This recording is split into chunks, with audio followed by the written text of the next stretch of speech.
They're rolling. They are. They're heavy, but they're much nicer than the other ones. Well, I need to sit at my feet and think about it. Gotta lower it a little. No, the only one. But we want to do that.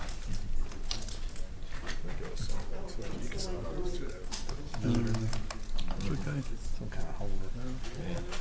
You know, they usually, the guy that signs is usually the one that goes to jail. Exactly. That's what I was I'm thinking. good. Guess where we went to lunch today? I already know. Oh, sure. You found your new favorite. Yeah, it's a good Place. Good spot. So before you go, I don't remember, what's the name of it? Los Corporales. where's that at? Well, you remember where the CC's Pizza was? It went in originally at the southeast corner of 42nd and Grandview. It's, you know, the Chase Bank building is Yeah, there, and yeah, it's yeah. just south of that. Oh, okay, yeah, yeah, yeah. It's really good. Is it? I've never been there. Yeah, It's really good. thank you. Have to go check it out. Yeah, I think the food's good.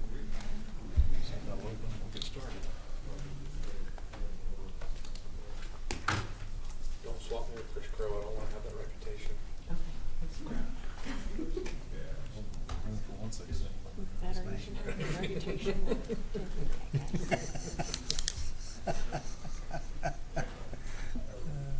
All right. Good afternoon, everybody. It is now 2:03 by the council clocks. Let's go ahead and call the meeting of the Odessa Development Corporation to order. Dr. Kirk, would you be so kind as to give our invocation? Sure. Heavenly Father, thank you for this time together, Lord. I just pray that you be with us today as we're making decisions for the city, Lord. Just go with us through this day and help us to be a light for you each day, Lord. And be with us through this week. In Jesus' name, amen. Amen. Thank you. Would you guys stand for the pledges? I pledge allegiance to the flag of the United States of America and to the republic for which it stands, one nation, under God, indivisible, with liberty and justice for all. Honoring the Texas flag, I pledge allegiance to thee, Texas, one state, under God, one and indivisible. Thank you.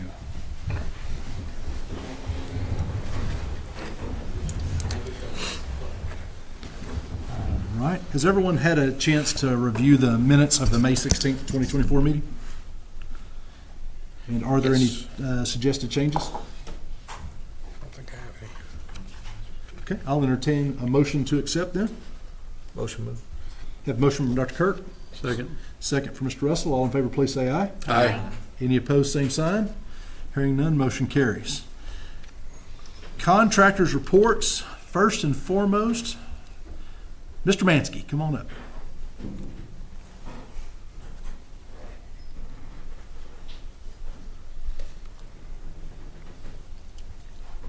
Good afternoon.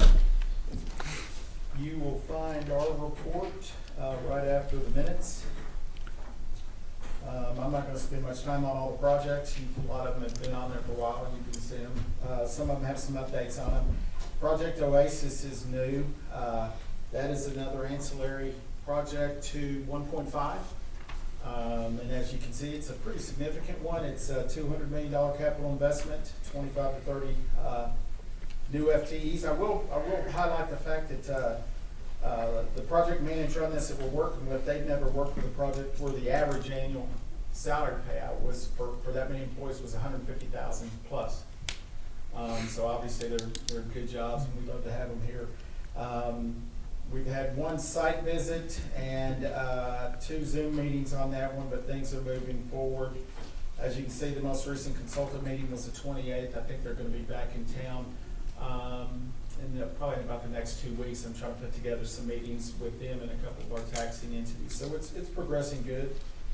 Clean Project Texas Clean Energy, another new one, another heavy capital investment, $200 million, 100 to 120 new FTEs. We've actually now had 2 site visits with them, and things are rolling. So hopefully that's moving along. will mention, we called it repo, but they are here today. They're on your agenda to get an EDA done. Hopefully that can happen. It's actually Rental King, and they want to do a new location in Odessa, and we're excited about that. I won't get into all the others. I was gonna mention, let me see, I think we may have already moved them back in the book, but we also have Project Pearl, which is Orex, and we're glad to have them here today, and they're here to see you guys put the pressure on you to approve another EDA for them. So we almost had 3 EDAs on this agenda. Unfortunately, we didn't. Moving back, you'll see social media activity after that. Before that, you see our BREs, quite a few BRE visits for May, and some of their outcomes, what they were about. And then after that, you will see our partner visits. Typically, that's partners in the community, Odessa College, TPB, some of the meetings we put together. Then you'll see our economic indicators following that. And our social media marketing after that. We continue to get new members and grow those, the Facebook, X, formerly Twitter, and the others. I'm going through it kind of quick because I know y'all have some things you need to talk about on your agenda today, and I didn't want to take up too much time. I will have a good report for you next month with regards to some of our activity with workforce. We've got a couple of things that we've done in the last 2 weeks, but it's kind of speeding up now, and meeting Monday morning, and I think we're going to have some outcomes that we can share with you at the next meeting. We just don't have anything right now memorialized on the activities, but things are progressing, and we're getting more people involved with it. And with that, I'd be happy to answer any questions that y'all may have. I'm sure I left something off because I went through this very quickly. Do you have, I noticed on the economic indicators, we seem to be trailing behind last year. Our sales tax is down slightly, our rig count's down, our housing sales are down. I mean, are you kind of what's the overall feel, if you have one, of what's kind of going on in our community? And I think housing's getting ready to start bumping up a little bit. I know I was at the Chamber Board retreat last week, and they're talking about 3 new developments. At least 2 of them, D.R. Horton and Beatonbow, were at least 1,000 homes in each one. The Beatonbow is up on the north side. I think they're doing what's called a PID, Public Improvement District. And I think all the contracts and everything are signed on that. Oil and gas, what they're telling me, people in that industry, is with technology and efficiencies, production is up, rig count is down. And so they're doing more with less. And as rig count goes down, so does employment in that industry. But production's up. Matter of fact, I was at a I can't remember the meeting in Midland. It was a workforce meeting, and there was a gentleman there who has an oil and gas company in Andrews. And he kicked it off with saying, production is at an all-time high, rig count is heading for an all-time low here. And he said people need to get used to that because technology and other efficiencies in the industry are showing that we can do a lot more with less. okay, thank you. But you look around town, you're starting to see a few more construction sites, commercial construction, other things. Checking in with ICA, I think that one's getting real close to starting the infrastructure improvements out there that this board supported at a previous meeting. We have an agreement with them.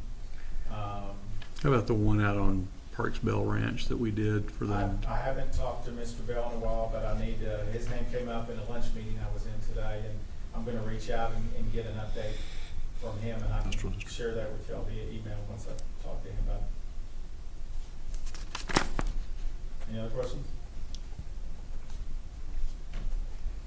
Thank you very much. Thank you, Tom. Okay. I don't see Christie with current media, but I believe their report's in the packet. And I don't see Chris Walker. His report's also in the packet. And which brings us to UTPB, Small Business Development, Tyler Patton. Good afternoon. Thank you very much. Reports in the packet as well, I believe. But I kind of wanted to sum up. It's been a couple of months since I've been here. In the last 2 months, we've had 544 counseling sessions for 533 counseling hours.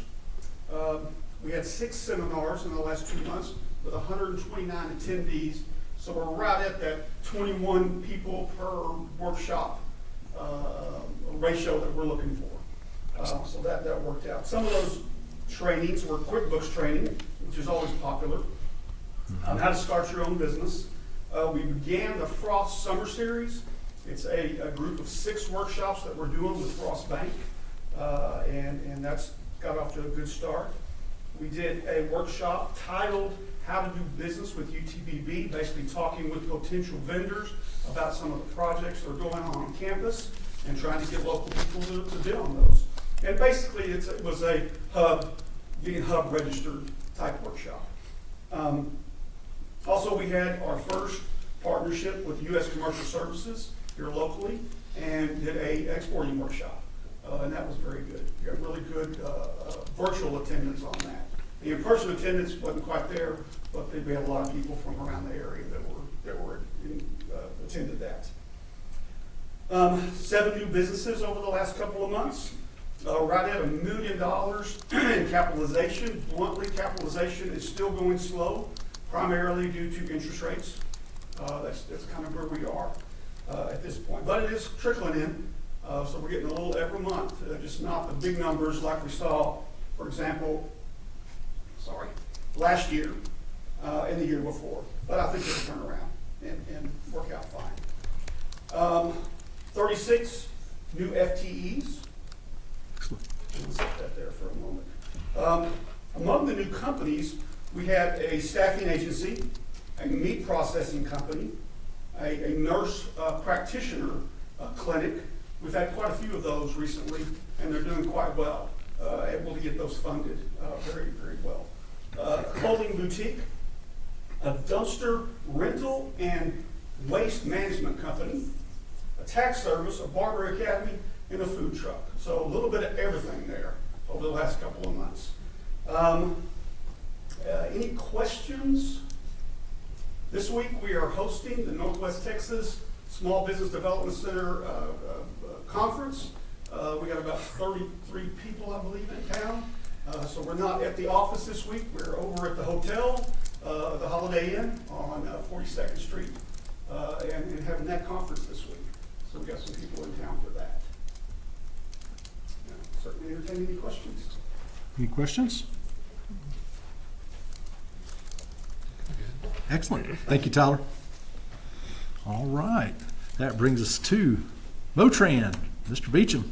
Mr. Chairman, I don't have a report for this meeting other than what's in the packet. I'm just going to learn what's up on the calendar for y'all. Well, excellent. Thank you for being here. Unless you have questions. Any questions for James about Motran? It's in the packet? Okay, excellent. Thank you.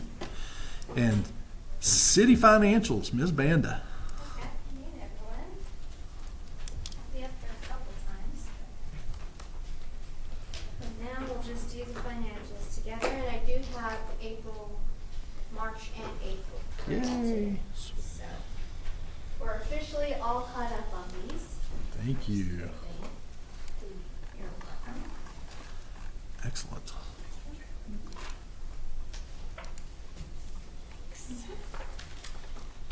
Thank you.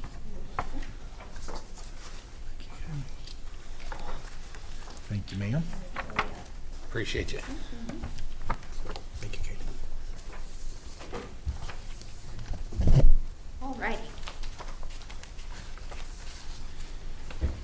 So the first month you have in front of you is March.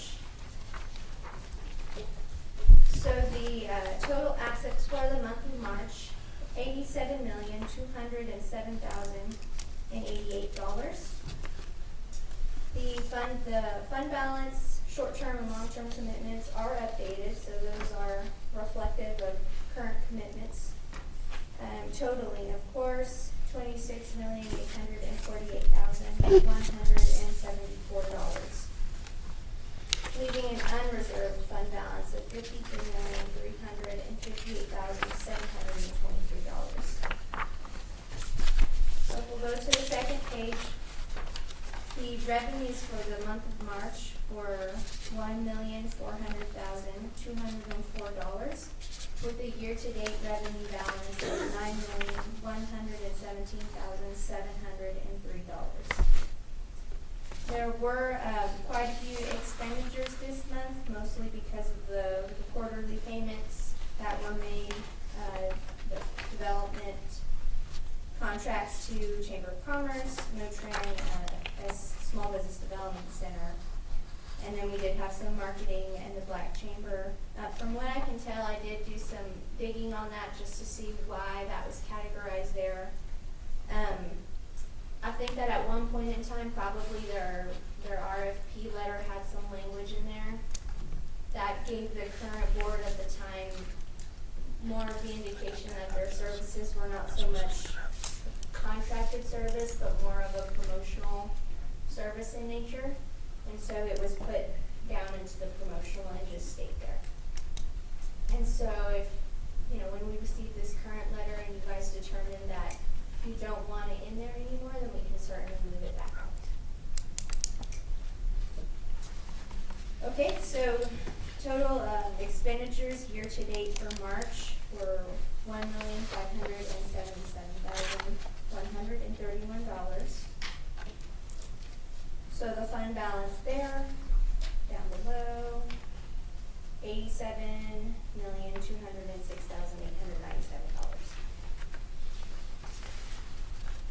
The next page is just more detail on those commitments you saw on the first page. We did pay out the Apogee payment this month. I had reported it in February and told you guys last time I would get it corrected. So we did pay out Apogee in the month of March of $200,000, and there's $400,000 left on that commitment. So we can skip over the investment summary because once again I have the beginning of month and end of month investment portfolio page right after.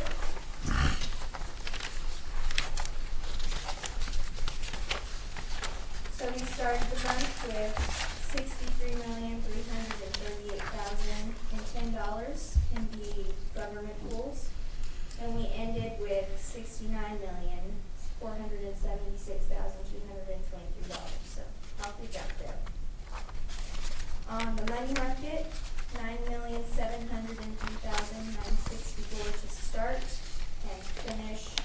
Not too much higher, probably just the interest difference there, of course. $9,741,878. On the CDs, still an ongoing effort to get a hold of First Bank and Trust. I finally just called their 1-800 customer service hotline, and they apologized for not having gotten back to me and said that they would have somebody contact me. So that is that.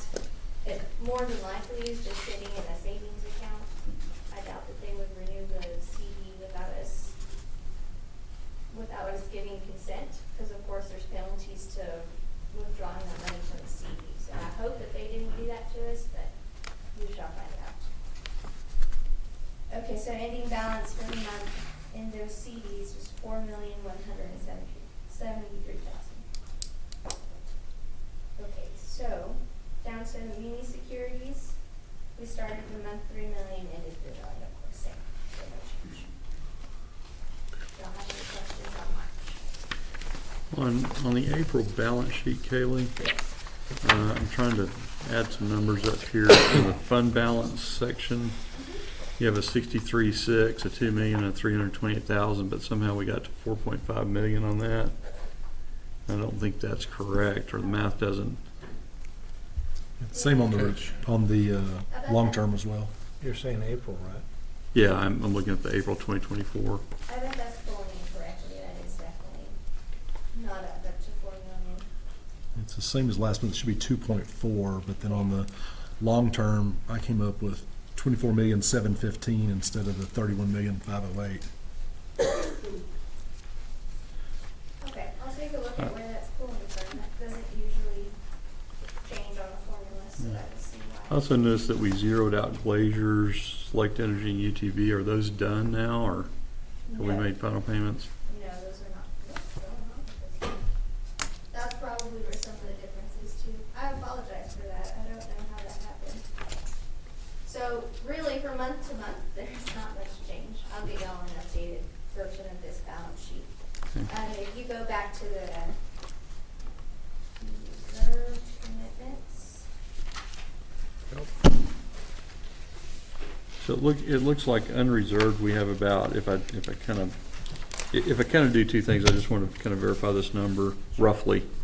If we take out the Nacero payments, which would total 18 million between long and short, and then we kind of correct our math, looks like we're roughly about 71 million. Is that yes. close? Yeah, because we just need to add back in it's about $1 million for Glaciers, Select, and UTPB on the long term. Mm-hmm. Yeah, Okay. so yes.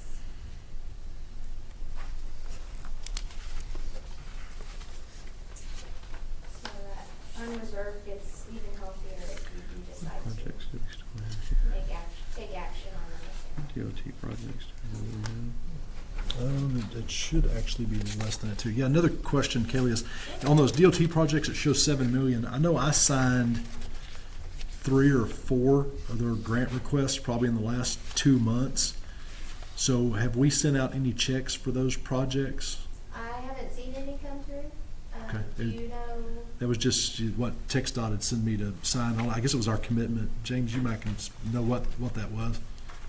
Maybe not.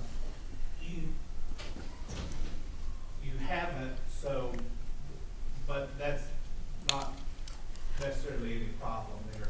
What happens is, a long time ago, y'all passed a resolution dedicating the money for those, and then these are sort of the individual economic development agreements.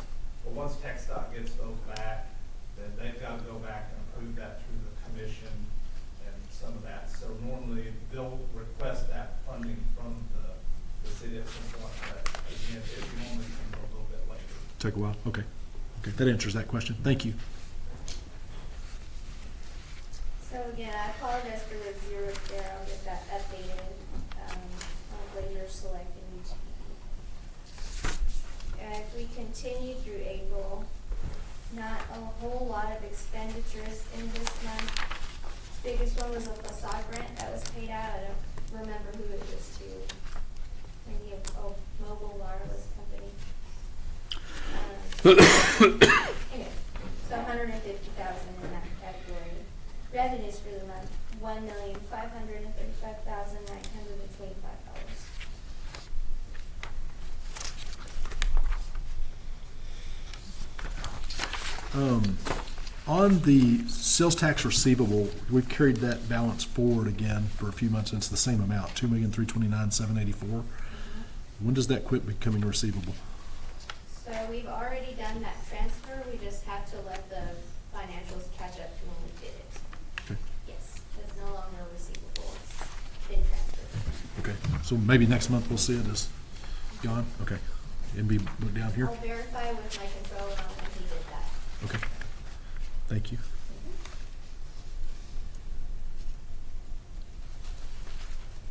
Okay, so moving past the income statement. Go through the commitments, and I see now why the first 3 on the first page were zeroed because it pulls from this page, so somehow those figures got deleted. So, I'll correct that.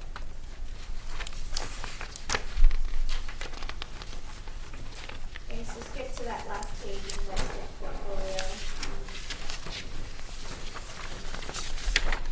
Since we just covered March, I'll just do the end of month here. So we ended the month of April with $70,944,900 in our text pool and logic accounts combined. Okay, we had a $9,785,139 in our Ross money market. And we had $4,174,000 in CDs, of course, didn't change, and then in our muni securities, no change, $3 million. So we'll have those coming up for maturity this summer. One at the beginning, in a couple weeks, beginning of July, and one at the beginning of August. So after that, we'll have no more money tied up in any kind of securities or government securities. I know the rates are healthy, and you guys have been comfortable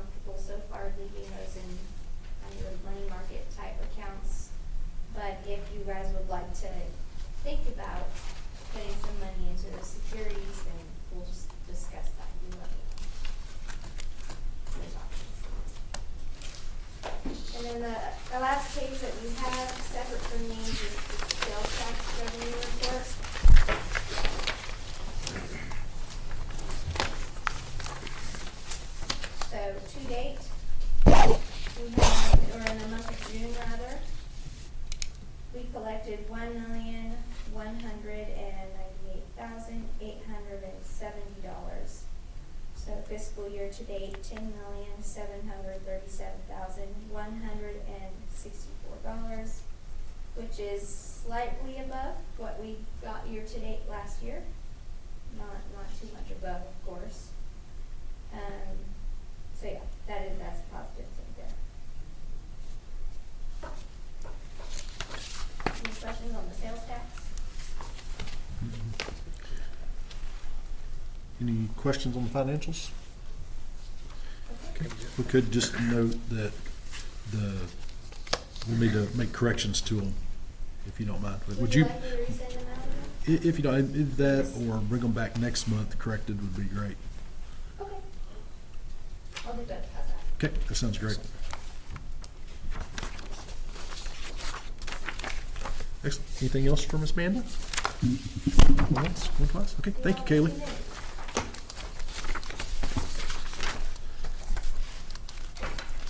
Okay, let's talk about our committee and officer reports. So,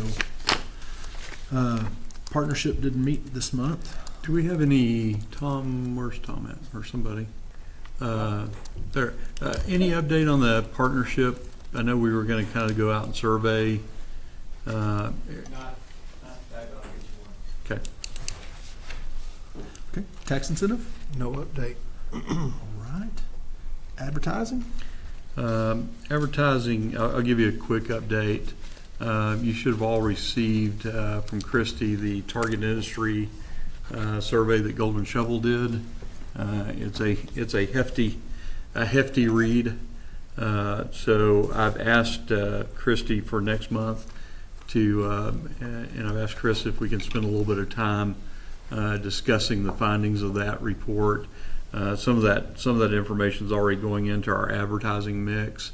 I thought it was interesting on Tom's report. We've got 2 or 3 clean energy projects underway, and that was one of the areas that we've identified and targeted, largely because of the 1.5 project and what all's going on out there. But I would encourage you guys all to take a little time the next month and kind of read that report and dig into it. You also I had asked Norma if she would send out to everybody some ad copy from the current ads that we're running on various things, social media and whatnot. This is kind of the new look and the new branding and all that we're using. So it looks really good, and you got that by separate email as well, I think yesterday. So a lot of work going on the advertising side, and I think now we've kind of spent the last year kind of bringing it to a point, which we're going to hopefully do next month, and really giving Christy the direction she needs to move forward as we look out over the next 12, 18, 24 months of target industries that we want to be looking at. Excellent. Any questions for Jeff on any of that update? Okay, excellent. DOI Grants Design Review Board? No meetings this time. Okay. And then compliance, I'm going to hold off and let our president of the compliance committee give us an update here in just a bit on the grants that we've got, if that's okay, Peggy? Sure. That sounds good. And do you have anything you want to add, Larry? Okay, because I don't either. I figure we can do it then. Okay, just a reminder that this is a public meeting, and any member of the public can address the ODC board regarding any of its agenda items before or during the consideration of the items. So if you'd like to be recognized on any of the agenda items, please just let me know, and I'll try to recognize you. It takes us to item 6, discuss and consider appointments to the ODC Compliance Committee. And we did get a little information. So on the Compliance Committee, there are 12 seats that are filled on the Compliance Committee. As of right now, we have 4 seats that need to be filled, and I think we've got about 8 applications or so. Chris, I want to make a motion here real quick. I want to make a motion to appoint Brian Bell, Zachary Bugg, Michael Forrest, and Edgar Thompson to the Compliance Committee. Brian Bell, Zachary Bugg, okay. Michael Forrest, and Edgar Thompson.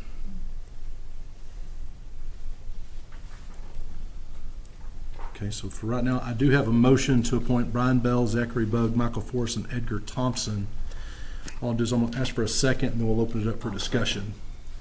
Got a second? Second from Larry. Okay, so I have a second from Larry. So now let's open it up for discussion. How does everybody feel about those four? I don't know some of these changes? guys. I know Brian Bell. He's a banker. Formerly was with Southwest Heritage, and I think he's with Prosperity now. But you know, quality, competent guy, and I think he'd be good on compliance.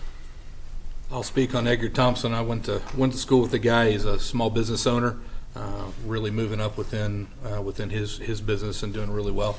Had a great conversation with him at the small business development thing a couple of months ago, where we were talking. He had talked with me about wanting to get involved with some different things within the community. I think this would be a great place for him, and he's got a great ethic.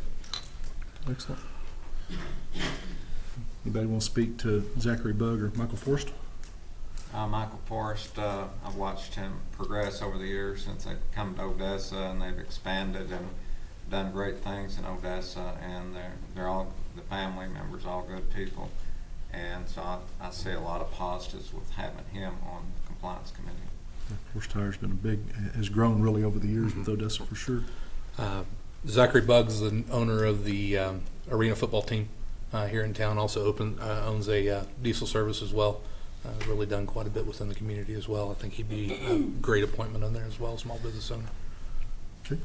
You know, the only reservation that I would have, there's two people on here that have some substantial financial expertise.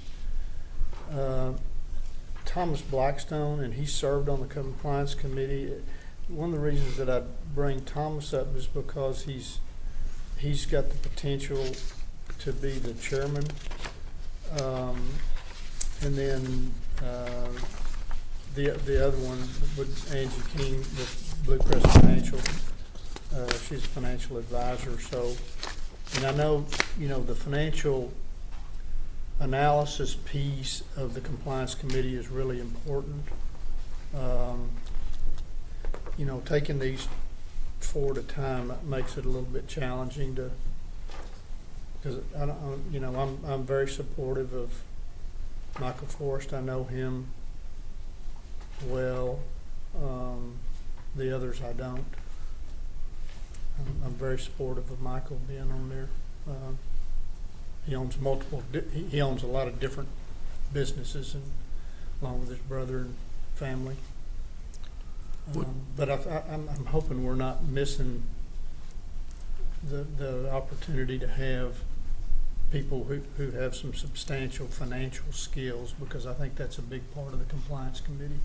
I think you're right, but I think we've also got a pretty deep compliance committee with CPAs and with the financial skills already on that committee with the other 8 positions we've got that are pretty deep as we sit as it is now. I know Thomas, and Thomas is a good guy. He does have a lot of financial background, but I know he has also served before. So I'd like to see, you know, giving other folks a chance to serve if we can. I'd like to talk about, I'd support Michael Forrest. I know him. I think he'd be a good addition to the committee. I think Angie would be a good addition to the committee with her financial background. I think Mark Wyndham, with his business background, would be a good addition to the committee. And I'm supportive of Thomas too. I know that he did serve briefly many years ago, but I know he's interested in participating in it, and he does bring good strength in reading financials. I know that we have a good committee now, but for example, Kaylee we've lost her on the committee. And so I think it makes sense to replace her with somebody who's strong on finances. Ryan Bell's a good replacement for Kaylee. You've got a banker in there that's pretty fantastic. I don't know Brian, so Yeah. that's, He served in the capacity of lending officer and chief operations officer, I believe, for Southwest Heritage, and has now moved to another credit union. Prosperity? Or Prosperity. I think he's at not- Prosperity. He's at Prosperity now.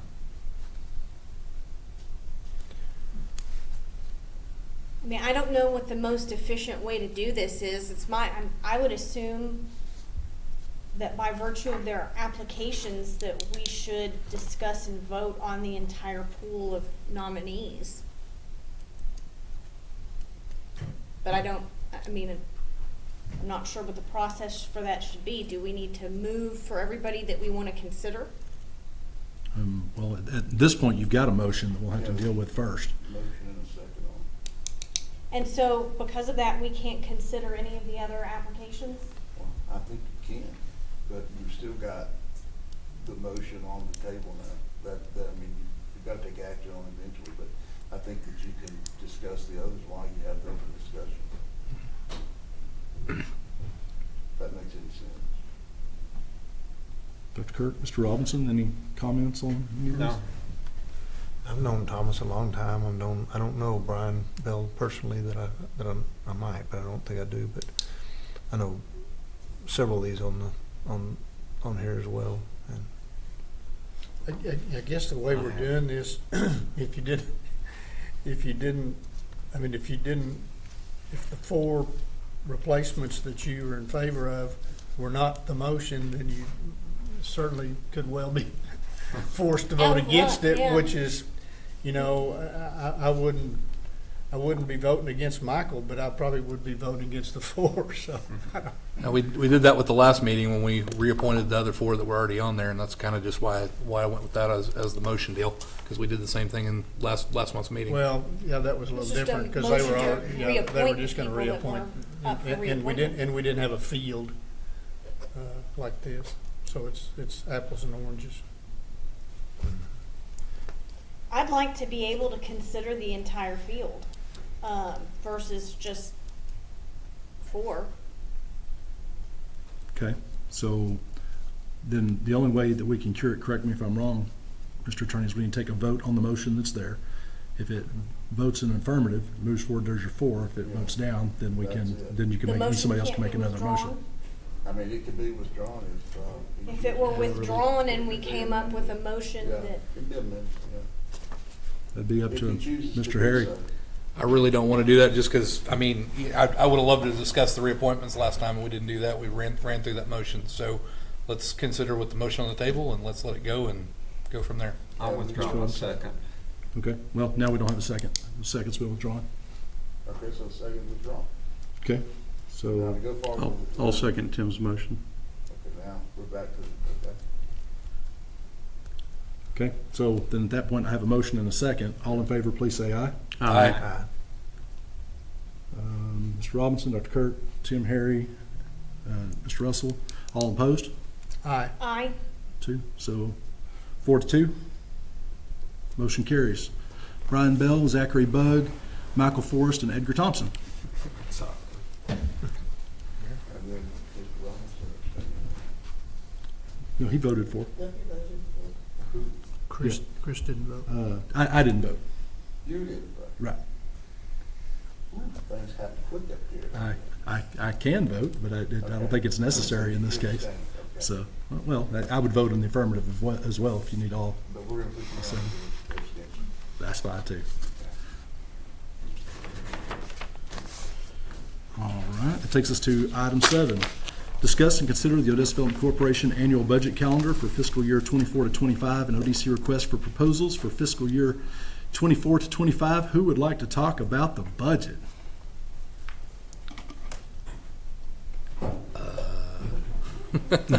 You got voluntold, didn't you? She's up.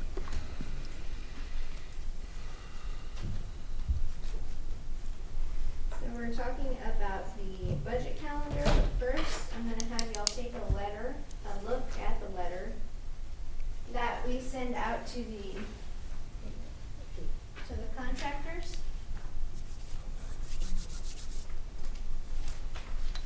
And the calendar is behind you.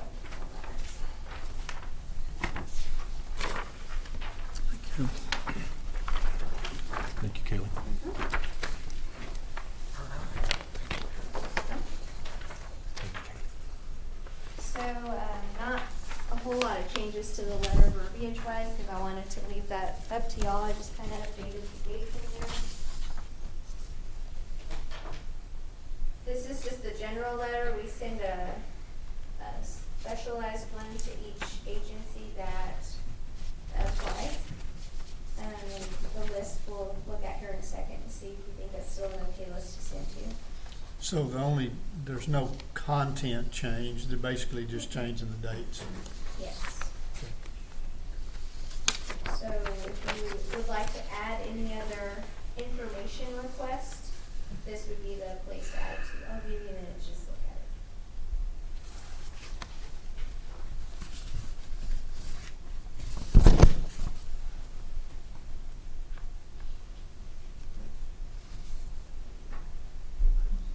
So do they need to have their proposals in by July 15th then? Does that give them enough time? That was the date that I put in there, just based on the calendar calculations I did. Last year, you guys gave them a month and a half, but it really compressed everything else. Okay. But you guys tell me if you think it's enough time for I them. was gonna see. Renee, is that enough time for the chamber? Well, we will comply to whatever date you give us. 30 days is pretty quick. Okay. So we've got a few of you guys here, James, Yeah, we'll comply to Tyler. whatever you tell us. Yeah, you tell me. Okay, I just want to make sure they had enough time. So that looks good.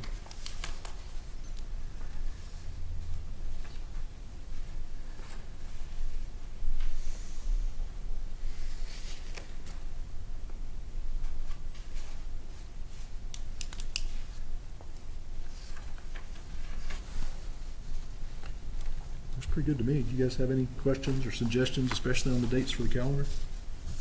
Okay, so we can look at the calendar now. Are there any changes on these requests from previous years? No. I think so.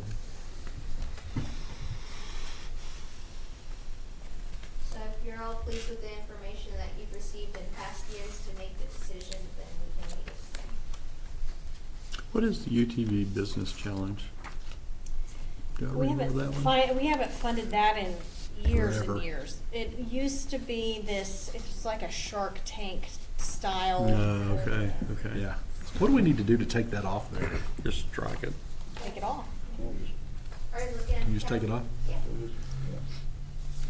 Yeah. Although it sounds like it'd be fun. It would be fun. Okay, so looking at the calendar, most of y'all have flipped to that page. Today is June 13th, of course, so we're looking at the calendar, and we're going to approve the calendar today. If this list of outside agencies is acceptable to you all, then I can send their letters to them tomorrow and have them prepared. Just need to be okay to send them. And I may be misremembering, but do we not get a proposal from our CPA firm or auditor? Should. Because they're not on the list. It's Weaver. And they weren't on the list last year either, Yeah. so, Yeah, good point. okay. It's Weaver. No, it's, No, it's no, Whitley it's not. Penn. Whitley Penn. Whitley Penn. Whitley Whitley Penn, Penn. sorry. Yeah, they should be getting one. yeah, good point. Okay, anyone else there? Everyone else is good? Okay, Can't so think of moving anybody on. else.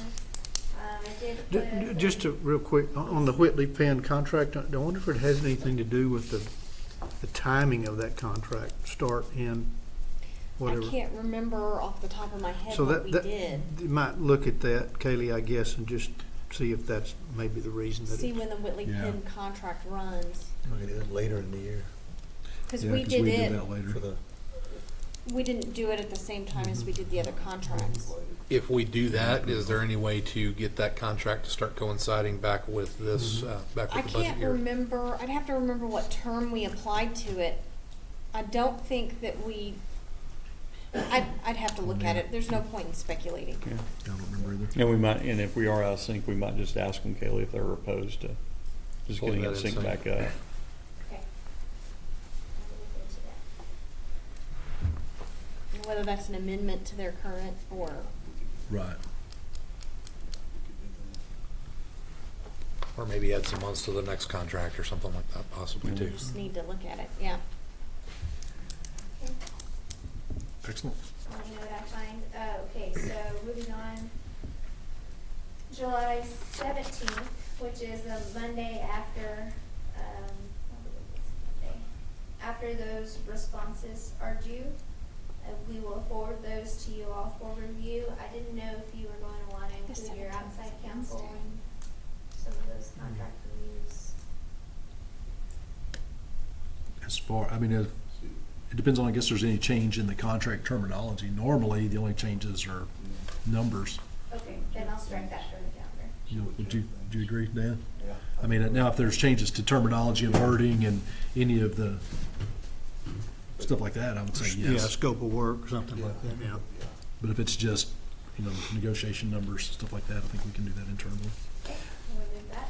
Yeah, and I think what you could do, Kaylee, is if, like I say, if there's a change, particularly the scope of work, maybe you could just send us the excerpt of that. That says this wasn't in the contract previously, or it was in the contract, now it's being deleted, or something like that. But otherwise, if it's just the numbers, then I think you need to. You're referring to the proposals we received back? And I would ask them if there are going to be any kind of material changes like that in the scope of work, that they send it back in some form of red line, so that we'll see it highlighted exactly what their changes are. Yeah, that could help us expedite it. Yeah. Okay. So that July 17th is a Wednesday, actually. Mhm. So I have July 15th as a Monday for them to have their proposals back to you all. Wednesday, we'll get them sent out to you all for review. July 18th is a Thursday. I selected that date intentionally for us to start preparing the ODC budget for you guys to review, mainly because our city budget retreat, where council will vote on the revenue figures and the sales tax prediction, will be on the 16th. And so that'll, it's not too long after for me to start that, but I do need that number to do the budget, so. July 29th, city staff completes reviewed budget estimates and proposes recommendations to ODC, so I'll send that to you all for review. That is a Monday. I have in here a special meeting for that following Thursday, August 1st. Last year, you elected to have a special meeting a week before your board meeting to go through the budget, to go through the proposals. I imagine you would want to do the same because these meetings here have a lot of content in them, so a special meeting a week before. What's the date of our July meeting? Will it be the 11th? Okay.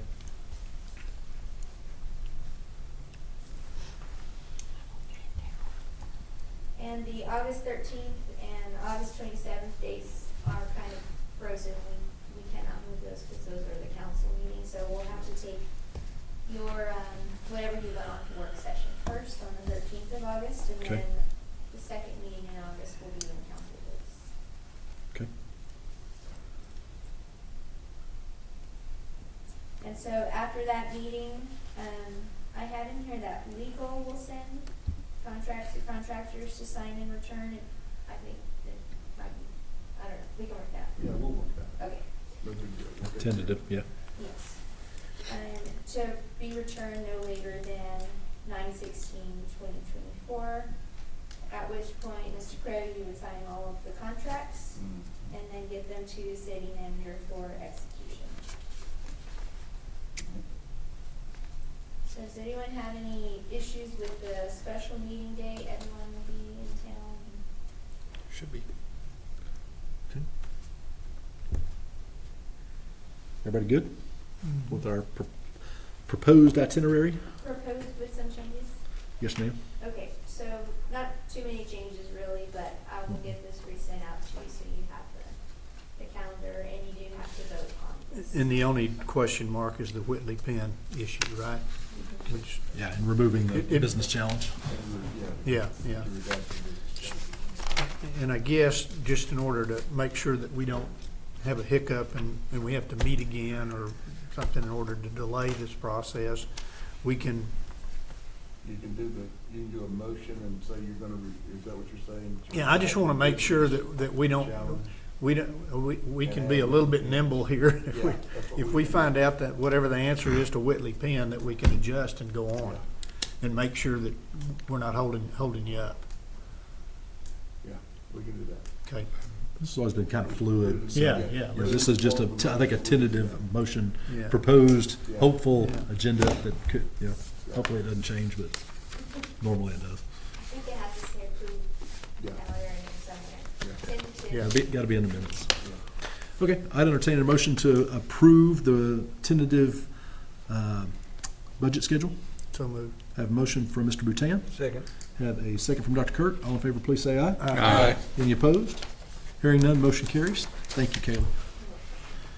Okay, item number 8, which will require a motion to remove from the table and discuss, consider resolution authorizing ODC to enter into an economic development agreement with Rental King LLC for the development of a new location in Odessa. So first, let me get a motion to remove from table. So moved. Motion from Mr. Russell, second from Dr. Kurt. All in favor, please say aye. Aye. Any opposed? Okay, we are removed from the table. Would our president of the Compliance Committee grace us with her beautiful presence? Thank you. You know, since we're in the business of making grants, I appreciate that you put the best part last. Yes, ma'am. Okay, the first one that we're going to talk about is Rental King. And Chris, is it Bora? Bora. Chris Bora is here from Rental King. This is a pretty cut and dry application. We applied our matrix to it. You know, we have a standard matrix, and then we have deviated that from that several times.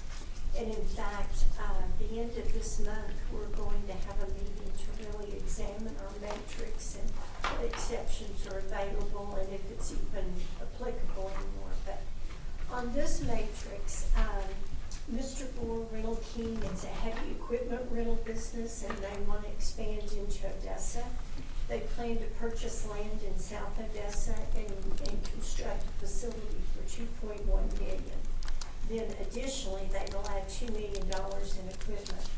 In their application, they included the $2.1 million on the building, and then they're going to transfer 10 employees in, and an annual payroll of $745,000 transferred from other locations, and create 19 new jobs for an annual payroll of $1,154,000.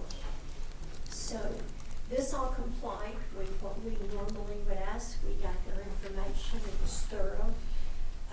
We went through it. The unusual thing about this application is that they qualify for up to $636,000, and they only ask for $210,000.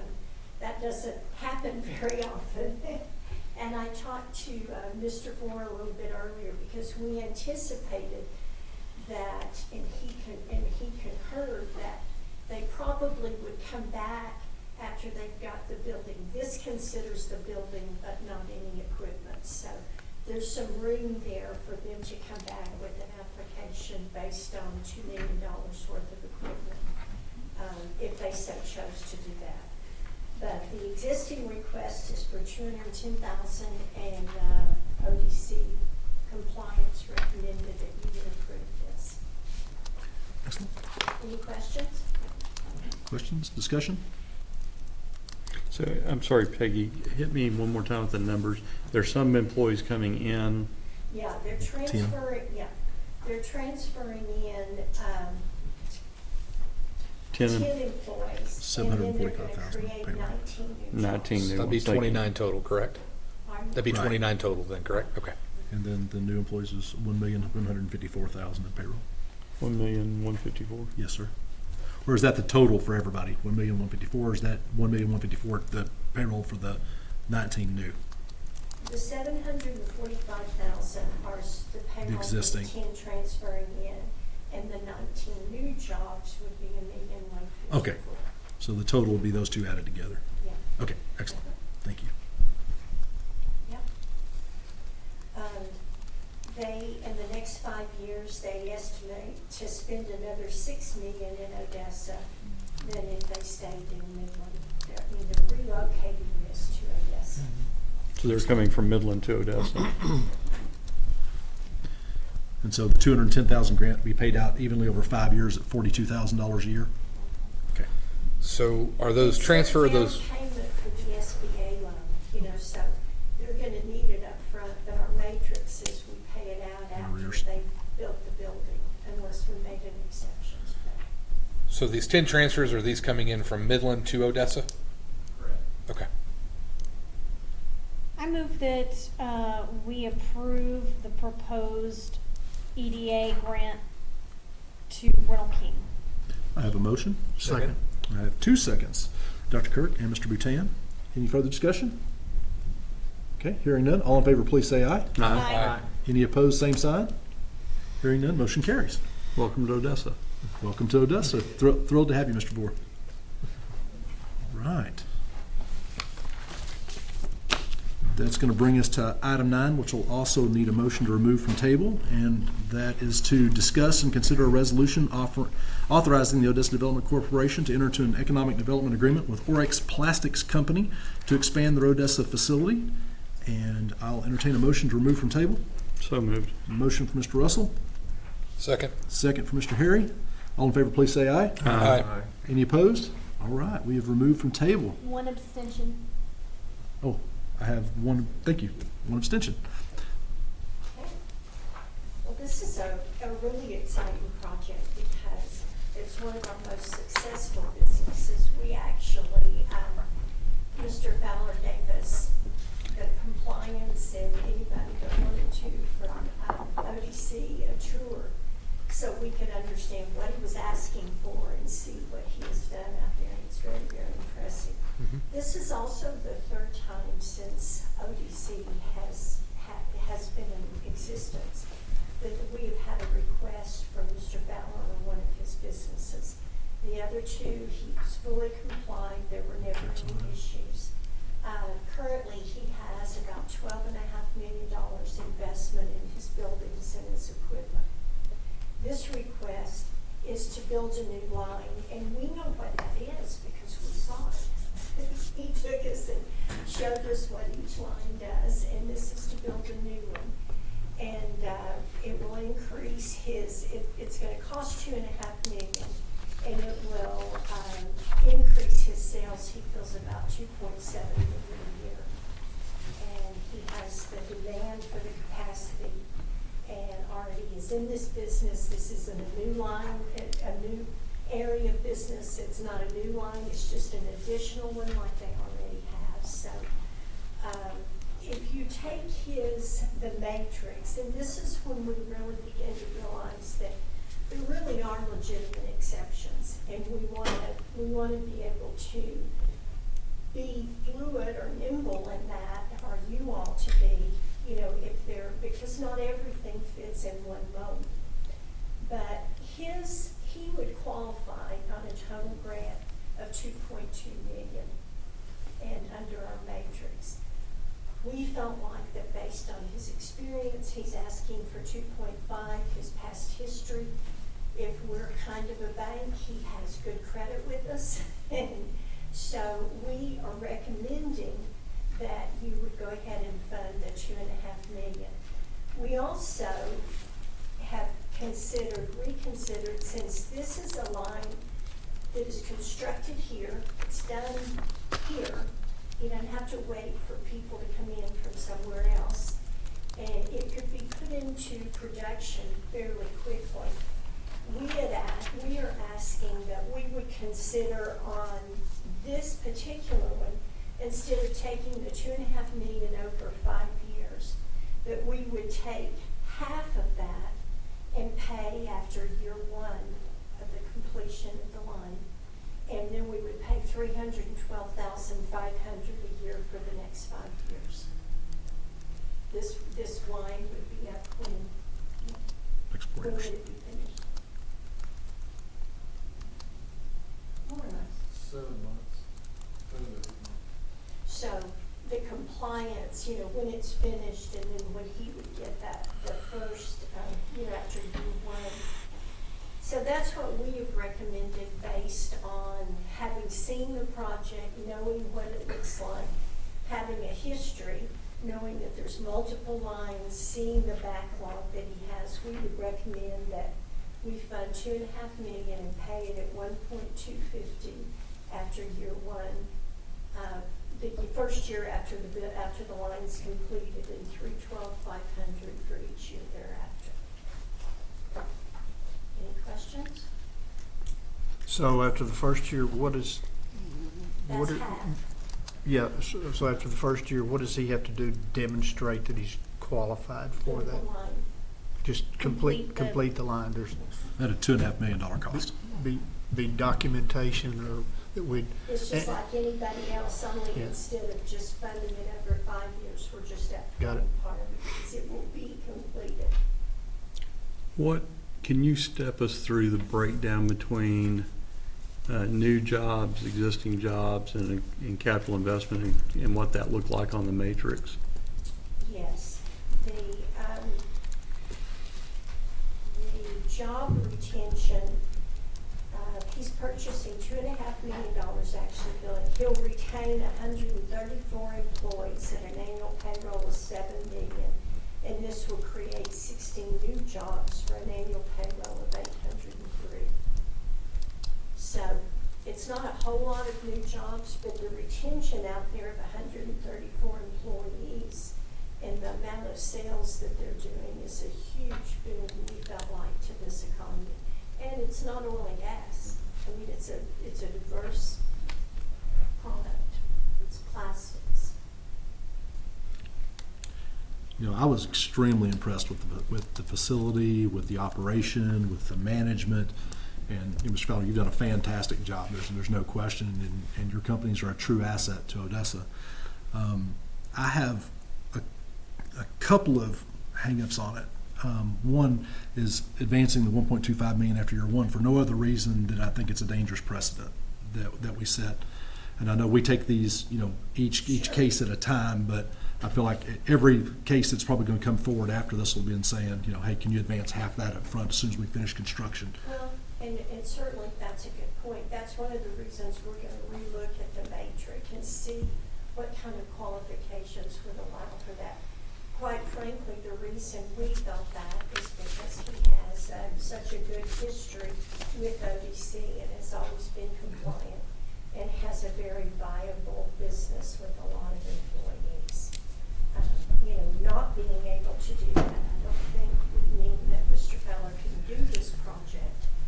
But the fact that it can be done in 7 months and up and running, so we know pretty quickly that it happened and that the money was expended, we felt like that warranted considering this. But it is a departure, no question. We talked about that. So Chris, if you are hesitant in that regard, are you hesitant to front-end load it?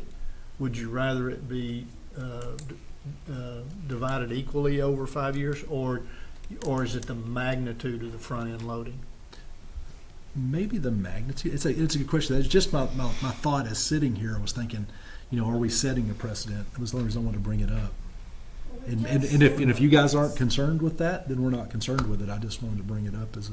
We've done several things that have been different, and we're looking at a major one that is completely different than what we've done, which brought up the True. issue that we need to. That's a very good point. There's alternative ways of doing this, and so Yeah, we're looking at another project that is very that different. is very much.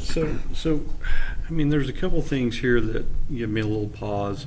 One, we've actually gone, which I don't recall us ever doing, we've actually even gone over the matrix. Matrix at 2.2, we went to 2.5.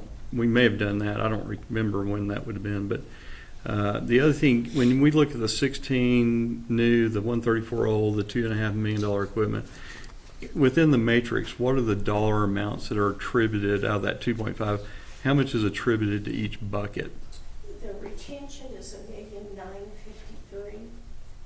The job creation, the new, are $220,000, and the capital investment, the 2.1, is only $36,000, and that's the main reason we feel like we need to look at this. We don't put enough in the matrix, we don't feel like, for capital improvements.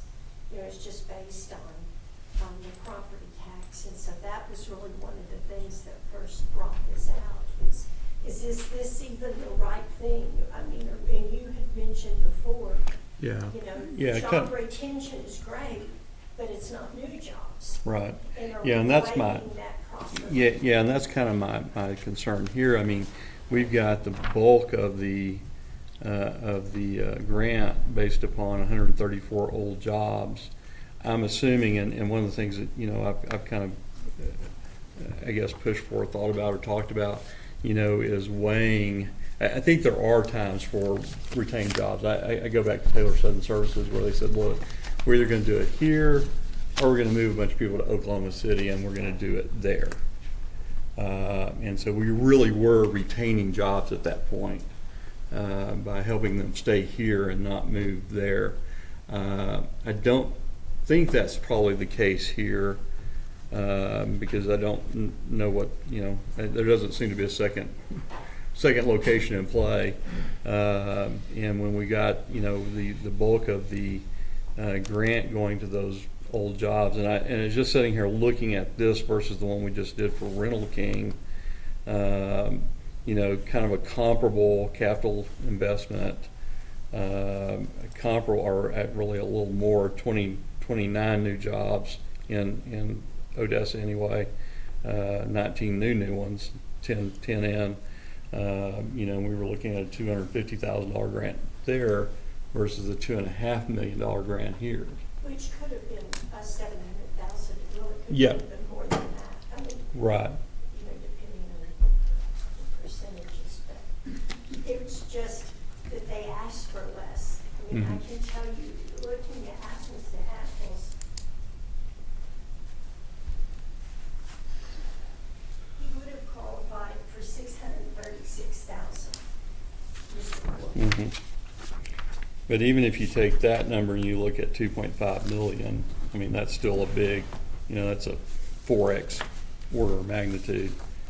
And so, and really and truly, we put a lot of, that's why we wanted to go see it. We did put a lot of emphasis on the fact that this is a healthy, existing business employing a lot of people that has been here a long time, and that we have a loan history with, if you will. I guess it's not really a loan, but a grant history. So Yeah. that, you know, that final decision is up to you. But this is actually the reason that we said, hey, we need to really back at this and another project that, you know, we're looking at. Don't work in any kind of matrices. So that's the recommendation from compliance. And we didn't feel like it was setting a precedent. We felt like it was just another tool in our toolbox, if you will. So, Peggy, can you speak to the, and I was listening to Jeff's question about whether we've ever done anything like this, and we have, but because my recollection is that matrix formulas have some variance in them with regard to percentages and whatnot. So can you speak to where this would fall in this that? is at the highest percentage. Okay. Yeah, and Mr. Gore's would have been at the highest position, the percentage would have been 636, because they're both very valuable projects. So there's some latitude in there and Sure. that's built in. Right. but we actually blew out the top of the high though on this one. I mean, we went from 2.2 to 2.5, even being at the high end of the matrix. Yeah, we did. I mean, we said, because we had seen what it, you know, we've seen it, we put our hands on it, it's tangible. We did say that the $2.5 million was reasonable, but it is $300,000 above what this would come out without to. Well, one thing that gives me a little bit of pause on this too, and again, love the company, love the facilities, love everything about it, is just that we are funding the entire expansion. And I don't know if that's necessarily right. As far as, you know, that it's a $2.5 million project and ODC is funding the whole thing. And again, not that we haven't done that in the past, I may not consider to do it in the future. This is definitely a one-off, but we just need to. We're funding it because our matrix gives so much credit for the employees.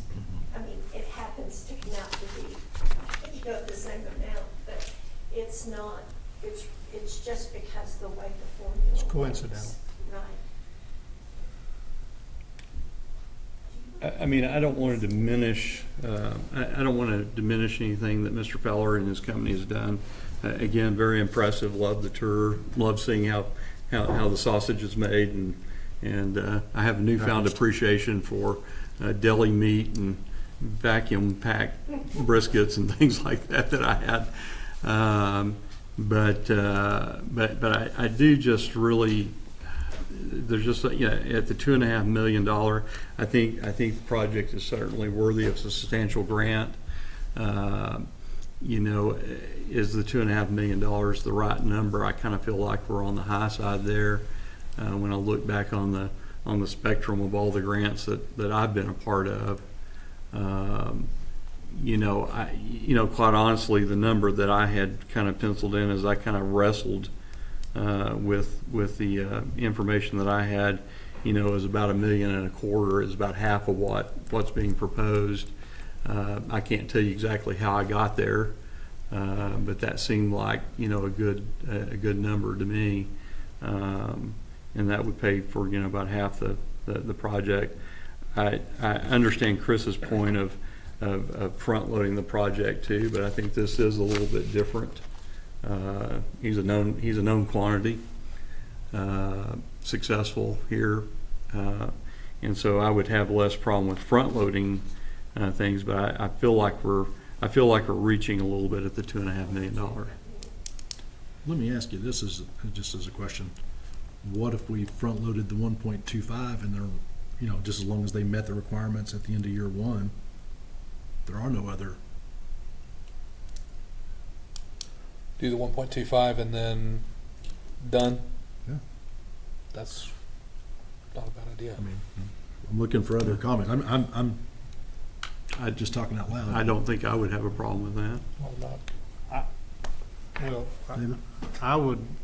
I think before I did that, why don't we consider where the top end of the matrix, where that fell in? Because again, the lion's share of it is the jobs creation piece. Retention. The job retention is the lion's share. Mm-hmm. So we've talked about the matrix not necessarily being appropriate on how this works. This is, in my opinion, in seeing this and seeing how it goes, and Mr. Fowler himself even said, we don't have a problem with losing jobs out of this company. My employees are here, and man, I'll tell you what, that is awesome. And to know that his employees aren't going anywhere, this is more of a capital grant.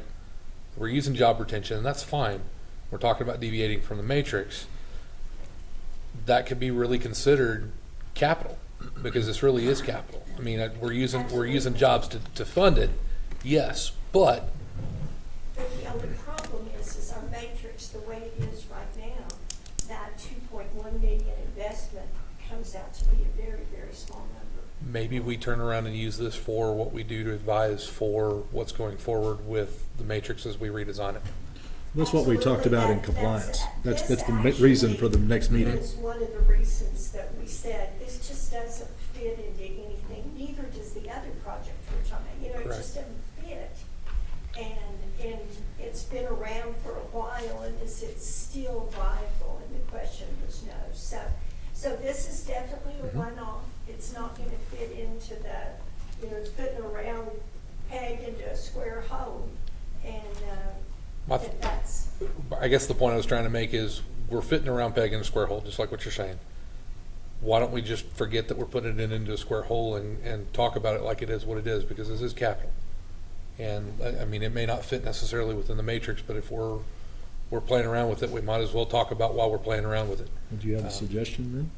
I like what Jeff's saying, but I say, but not base it even off the jobs. We base it off of what we put in place, because we know that we're not gonna lose jobs. We know that we're gonna retain jobs, and we know that we're gonna add jobs, and there's no risk there. But call this capital, because this is capital within our matrix, and we talk about it and say, all right, once we put this thing in place, because it is capital, and we've got this on the tax roll the way that it's sitting. Dr. Kurt, Mr. Robinson, do you guys have any comments? I have no problem with this project. I'm for it. No further comments.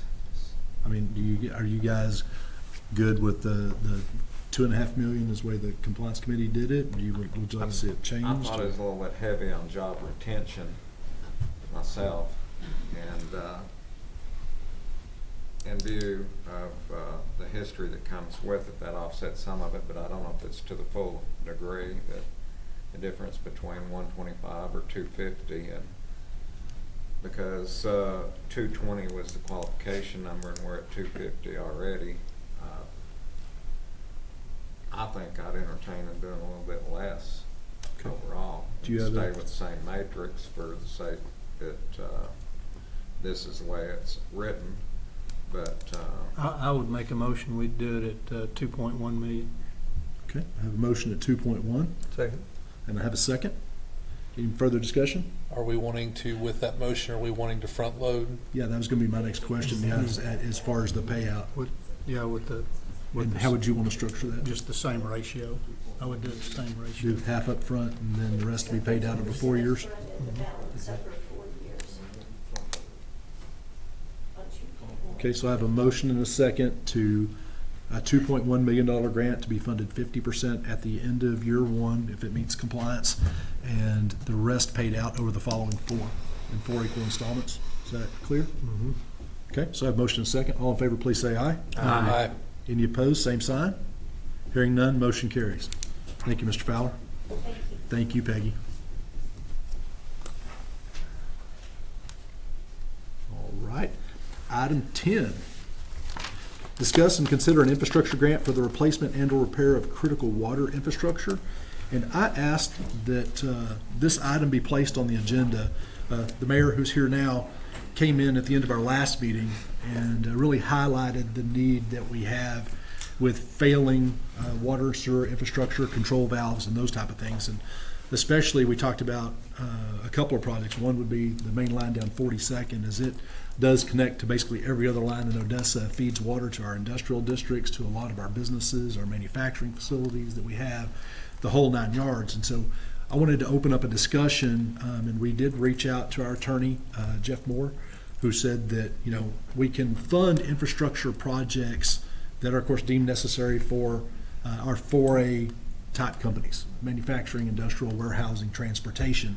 So on some of our mainline stuff that does that, we just couldn't really go in and look at funding infrastructure projects that are, for example, just for residential, and that type of thing. So I just wanted to open up a discussion with the board publicly about how you guys feel about it and some of the things that maybe we could do.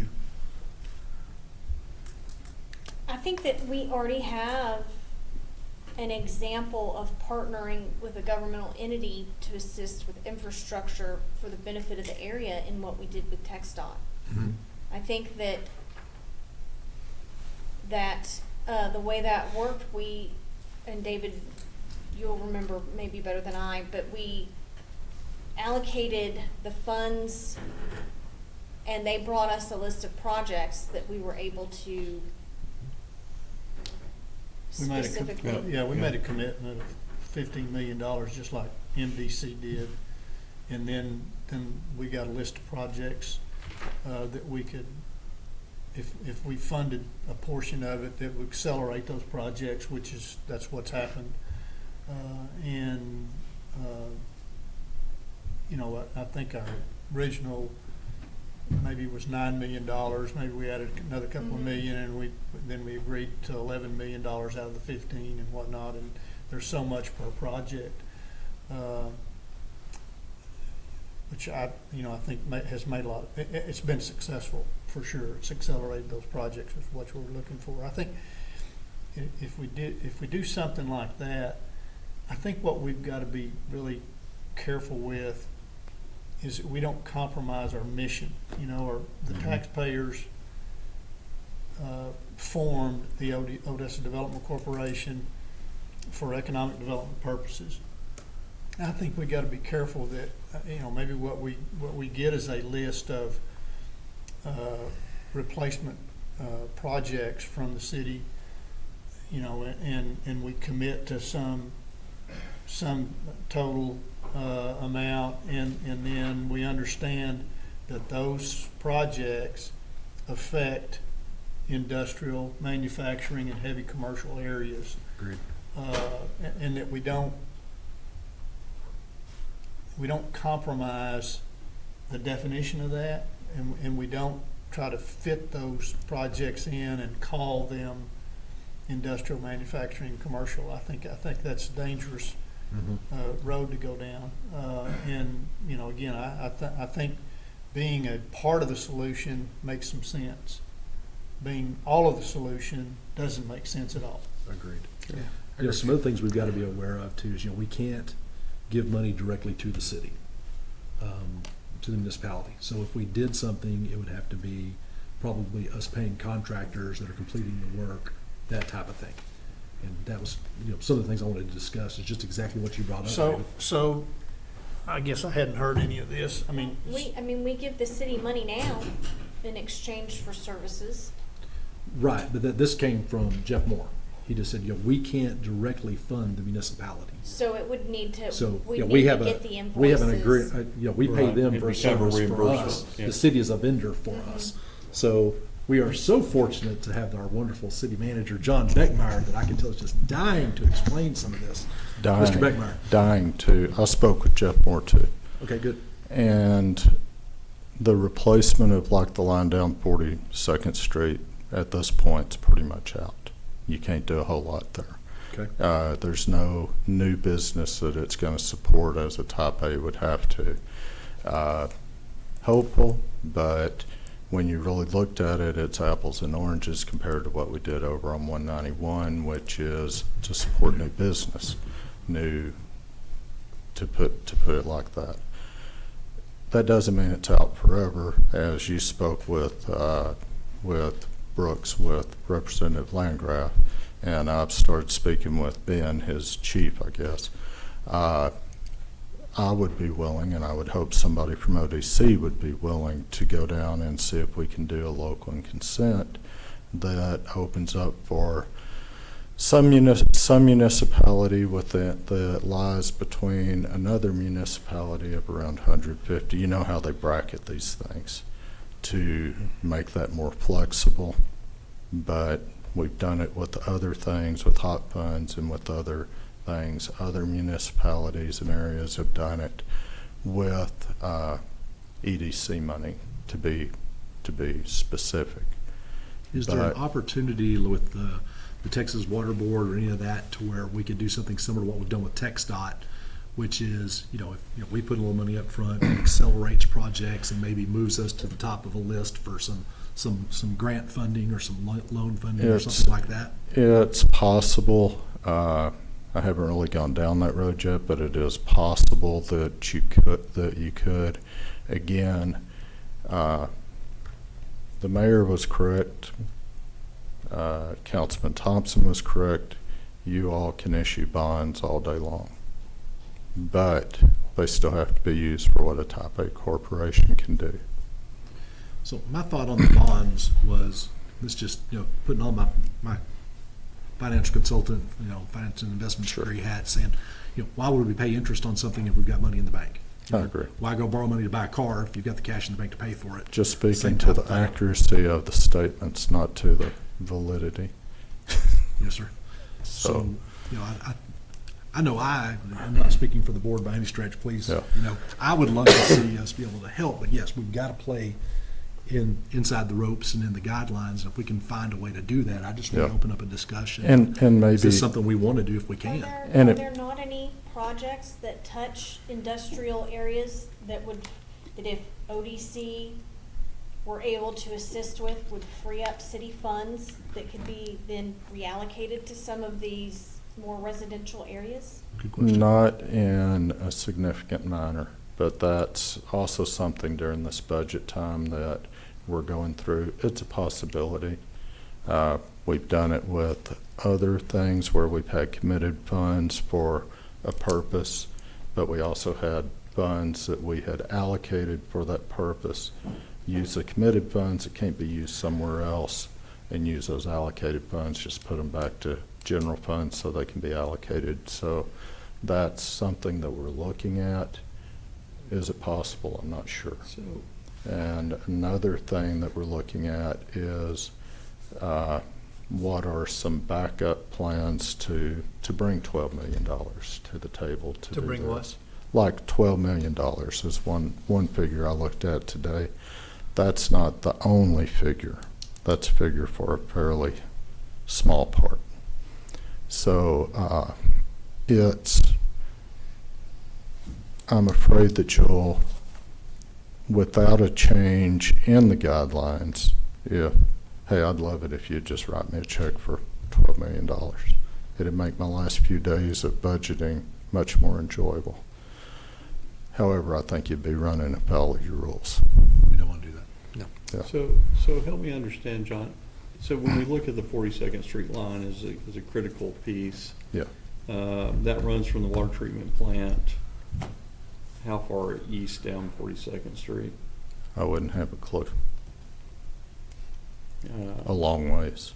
I mean, because as I look at that line, I'm assuming that's probably the line that feeds all of the new development that's out, that is occurring out, that we just funded infrastructure on, whether it's the Parks Bell Industrial Park or it's the ICA properties and all. So as we saw in this last go around, we saw in the first one, you know, when that line goes down, it affects everything in the city.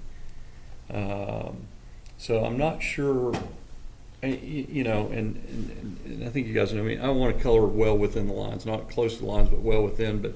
But I'm not sure I understand why that wouldn't qualify for something that we could do. I mean, it touches every business. It touches every bit of new development.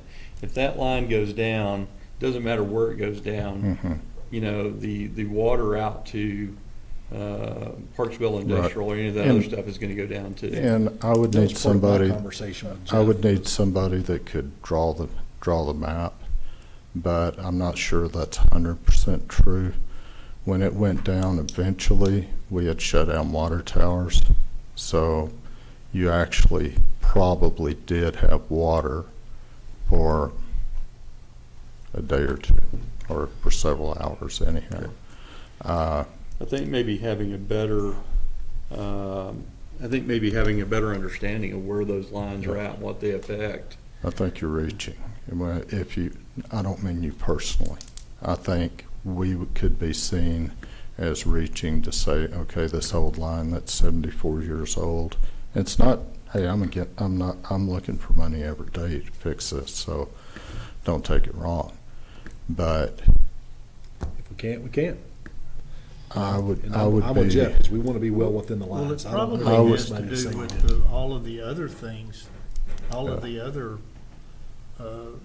end users. Yeah. It does. That, you know, when you pull all the magnitude of that together, then what you're talking about out on the east end is the drop in the bucket, probably. I would guess that's what it is. So if, and this is, and once again, we're getting into somewhat of philosophical discussion. If you can make that fly, I'm behind you waving the flag saying, yeah, write the check, please. But at the same time, I could say it's detrimental to any retail commercial business for these guys to be out of water because they might move in an old part of town. Where does it stop is, I think, where you would have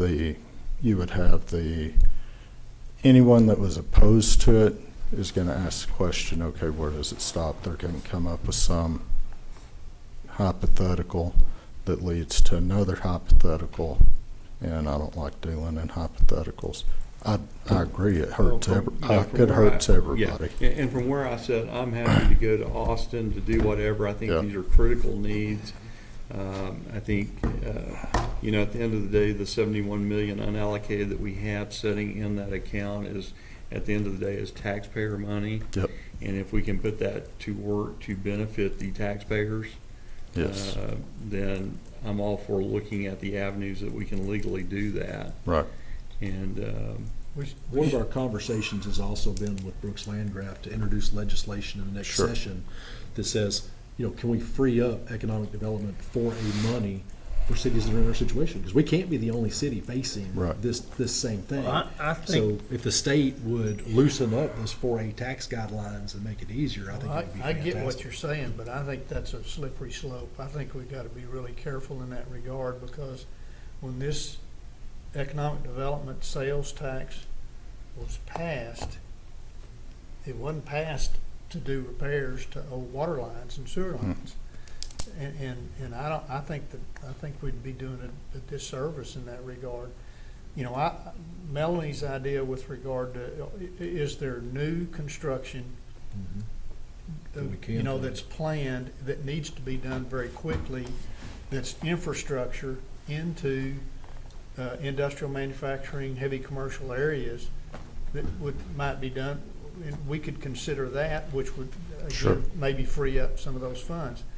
And I know I'm not gonna be popular for saying this, but I guess I'm so old that it doesn't make any difference anymore. I don't understand if the reason that these repairs have not been made was that we decided not to spend the money, which is what it sounds like to me, and I'm talking about years and years and years, then basically we held taxes too low for years and years and years. And I don't know why you wouldn't be able to justify to the taxpayers that we need to raise taxes, or we need to not lower taxes, or whatever it's gonna take, because these are basic services that the community demands. You know, if you can't deliver water, you know, sewer, fire protection, police protection, all those things, then what's the city, I mean, that's their primary responsibility. So, And you're I know it's popular. not popular you're- for No, I think you just became more popular with me, and I already liked you. So, I agree completely. But it's not the raising taxes, I don't believe. That's probably where we maybe part ways on that. Have we been providing, and we haven't been at all hiding this fact. We're trying to get back to these services that are city services. And, you know, I'll give a good easy example right now. We're getting rid of a lot of the events that the city has spent hundreds of thousands of dollars, probably millions over the years on, through labor, through direct investment, through whatever, through overtime for police, things like that. We're getting that off our plate. That helps. That's a small but easy one that's out front right now. So your premise of have we not spent money where we should have spent money is 100% true. I'm with you. I think the only place we might disagree is where the money should come from.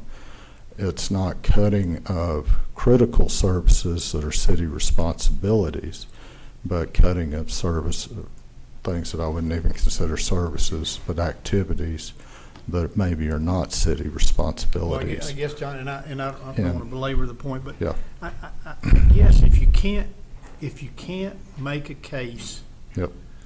with the taxpayers that says, Right. we need this money because we got to do this, and it's going to result in your taxes going up or not going down, I agree. then I don't know when you could make the case.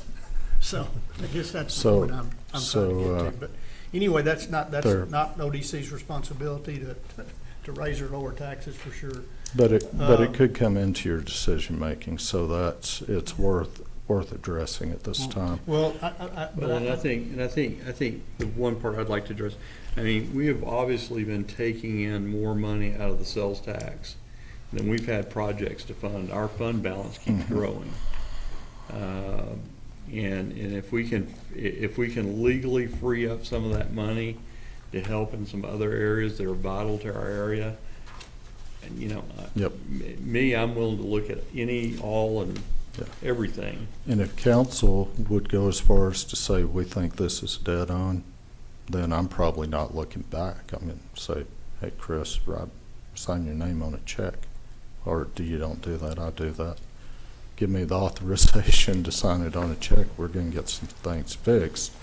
Again, I agree, though, that you don't want to dilute you don't want to dilute your goal either. Yeah, just as Jeff and David said, we want to stay well within the lines, but I think, you know, and from what I'm hearing, and if you guys want to comment too, that if there's a way we can help, we want to do it, but we want to stay well within that. And just like I love Melanie's idea, if there are projects out there that can definitely be funded by us, and you can shift money, hey, bring it to us. That's the problem. We had to have a starting point. It's the problem. There's not a lot of projects to shift money to that also qualify for 4A. Mr. Beckmeyer, just out of curiosity, can we get a report from the city? I know that's going to take a little bit of time, but can we get a look at where that water line goes, specifically the 42nd Street line, and see how that does affect and what the water branching out from that line, what it serves, and if it does serve any of our industrial districts that we have or any industrial districts that are coming on? Because I believe that could be important and that could really help to shape that definition of what we could look at. And if we could get that in writing, I think that would give us some direction. In the discussion. Like a map. Do what? Like a map. Yeah. The map would be. Well, if you go to the city website and the GIS, and I pulled that up on my phone, well, first of all, when it comes up, you're going to see just a big round blue dot. Okay, and it's going to show you over 500 miles of line that we have. Coming straight out of the water plant, you have a hodgepodge there, but it's going to go up. We got 2 lines on both sides of Golder, south of 42nd, 6-inch lines. Shoots straight out north of Golder, then it goes into north of 42nd, goes west, goes south. But basically from there, on the south end of 42nd, 6-inch lines. 2 parallel, 1 stops, not a particular street, and then it starts branching out south, all 6-inch lines. Once we start reaching, right before we hit 42nd, Andrews Highway, 6 of the lines, and it starts going into a 24-inch concrete. That's the one that we suffered 2 years ago. Okay. From there, it continues, and then it hits, and I beg your pardon because I don't have my glasses on. So it starts branching out, continues to go, it's 24-inch, then it doubles, and then goes to 24, and then it winds up hitting San Jacinto. Now, if you recall, right there on 42nd San Jacinto is where we hit. That's the spot where we had that break 2 years ago. Okay? From there, then it continues, and it branches out. Then it horseshoes, goes north and south. Once again, going in north goes into a 4-inch poly, south goes into a 6-inch poly. Now you don't have a line on 42nd at all. And then it goes back, and then it hits, it goes back into a cast iron, but I can't tell what street that is. Then it branches out to 42nd. Our GIS stops just north of 42nd. Now it picks it up again, but I can't tell which street that is. So basically, it's not one continuous line. See what I mean? So you got to realize how the Odessa was being built. They kept adding. So the whole system is a continuous loop. And so to be able to just sit there and say, hey, you know what, we're going to start from here and just go this way and just nail that whole line, well, it's not as simple as that. And so, like I said, when you look at this extensive line, it is massive.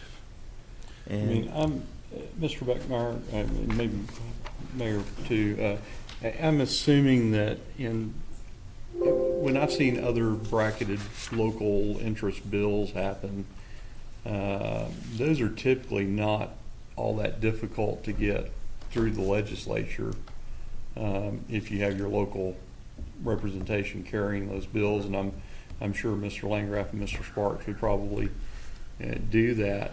But that will happen, in the next session, which fortunately we're not too far away from. It would be May. So I mean, I think it would be important, and like I say, I offer any services I can offer, time to help, start thinking about what that legislation might need to look like, and also you know, what, and for this board to talk about how many dollars might be willing to allocate to such things, so that we may have it kind of teed up, because, you know, I do feel like these are kind of critical. These are critical things, you know. It's not fun to turn on the tap, not have water come out, and things like that. So, you know, I do think we need to move with some degree of urgency in trying to figure out what, if anything, we can do. Right. Which is one reason I went ahead and talked to Jeff Moore, because part of it's time. And part of it, part of it's the time that we use to chase something that maybe doesn't make sense, when we could be using that as toss to the water board and all that. This is gonna end up being, and I'm trying to not get too Is it any of these general purpose? This is gonna end up being a multi-source project. Right. So if there is maybe even a portion of it where we can come to you all and say, hey, out here we can help, because you have a line that you have a new business that's going in here, that is development. That'd be great. We can pull in from the water board at the same time, and then look at some financing, I don't know how to navigate it.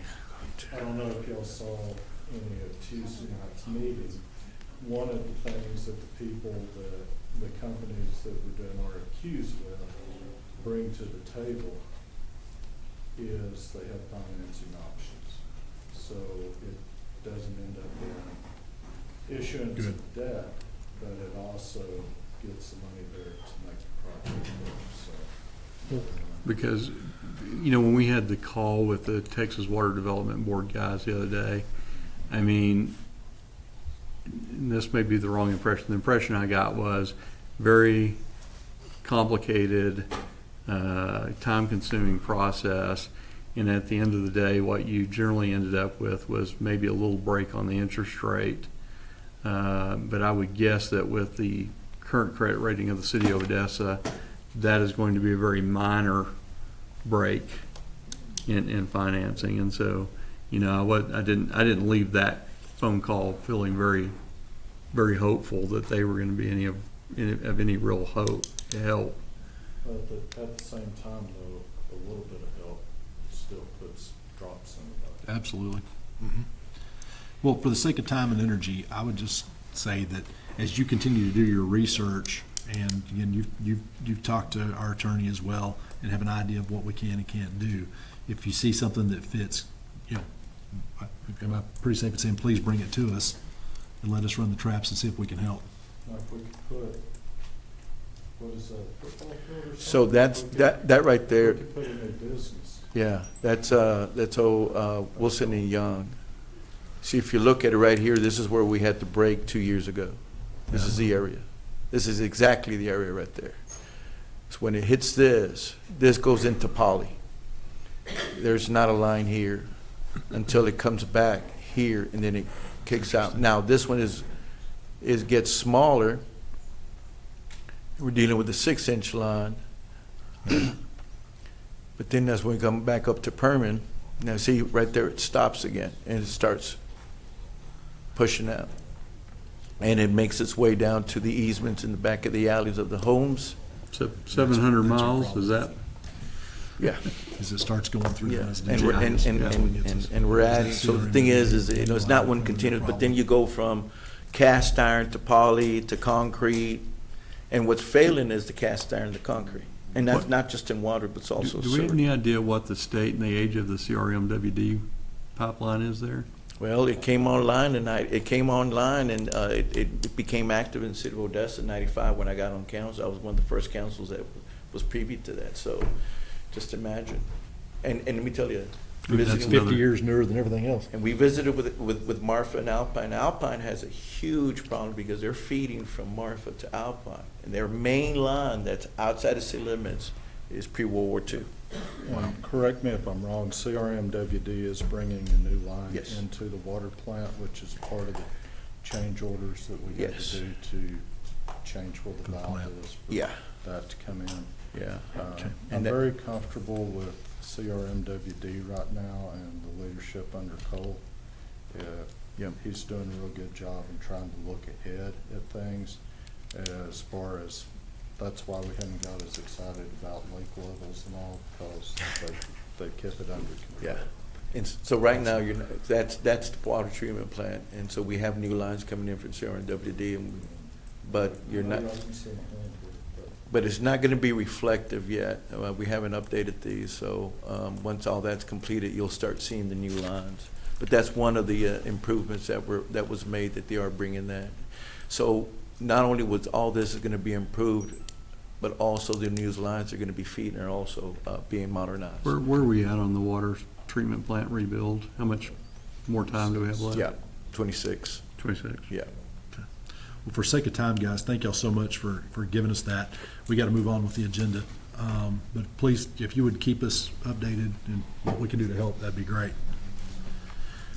Okay, so item 10, the board may recess into executive session in compliance with section 551.001 of the Texas Government Code,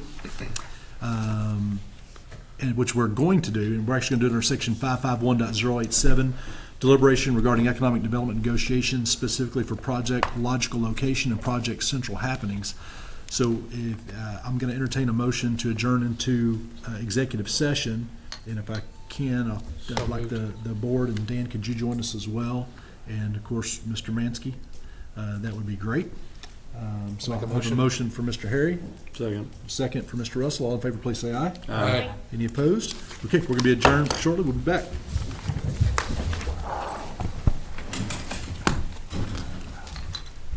Starting to get a cramp in my leg. Trying to straighten it out. Sign of getting older, stand up, everything creaks and pops.